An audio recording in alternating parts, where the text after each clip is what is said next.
விமான பயணம் என்பது மனிதர்களின் மிக முக்கியமான கண்டுபிடிப்புகளில் ஒன்றாகும். தற்போதைய காலகட்டத்தில் வெப்பமான வானிலை முதல் மிக உயரமான பகுதிகள் வரை பல்வேறு சவால்களை கையாளும் வகையில் நவீன விமானங்கள் உருவாக்கப்பட்டுள்ளன. இருப்பினும் உலகில் விமானங்கள் பறப்பது மிகவும் சவாலானதாக இருக்கும் சில பகுதிகள் உள்ளன. நீங்கள் எண்ணுவது போல அது பெர்முடா முக்கோணம் அல்ல. இந்த இடத்தின் பெயர் திபெத்திய பீடபூமி ஆகும். இந்த இடத்திற்கு மேல் எந்த விமானமும் பறக்க முடியாது என்று கூறுகின்றார்கள். அதனை பற்றி இந்த வீடியோ தொகுப்பில் பார்க்கலாம்.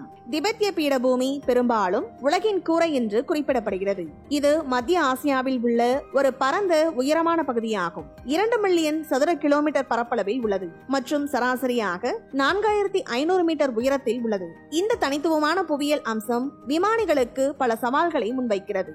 விமானங்கள் திபெத்திய பீடபூமியை தவிர்ப்பதற்கான முதன்மை காரணங்களில் ஒன்று அதன் மலைக்க வைக்கும் உயரம். அதிக உயரமாக இருப்பதால் காற்று மிகவும் மெல்லியதாக உள்ளது. இது விமான இயந்திரங்களின் செயல்திறனை பாதிக்கலாம். மேலும் அத்தகைய உயரங்களில் ஆக்சிஜன் அளவு குறைவது இயந்திரத்தின் செயல்திறனை குறைக்குமாம். அவசர நிலையின் போது இது அதிக சிக்கலை ஏற்படுத்தும். அடுத்தது வானிலை மாற்றங்கள். திபெத்திய பீடபூமி அதன் கடுமையான மற்றும் கணிக்க முடியாத வானிலைக்கு பெயர் பெற்றது.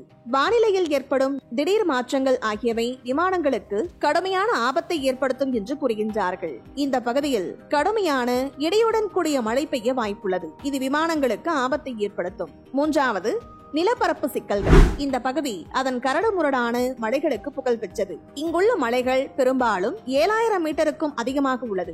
8848 மீட்டர் உயரமுள்ள உலகின் மிக உயரமான சிகரமான எவரெஸ்ட் சிகரம் திபெத்திய பீடபூமியின் எல்லையில் அமைந்துள்ளது. இப்படிப்பட்ட உயரமான இடத்தில் பறப்பது ஒரு அவசர நிலையின் போது சில தவறுகள் ஏற்பட வாய்ப்புள்ளது. இப்படிப்பட்ட பகுதியில் ஒரு அவசர தரையிறக்கம் மிகப்பெரிய ஆபத்தை ஏற்படுத்தும் என்று கூறுகின்றார்கள்.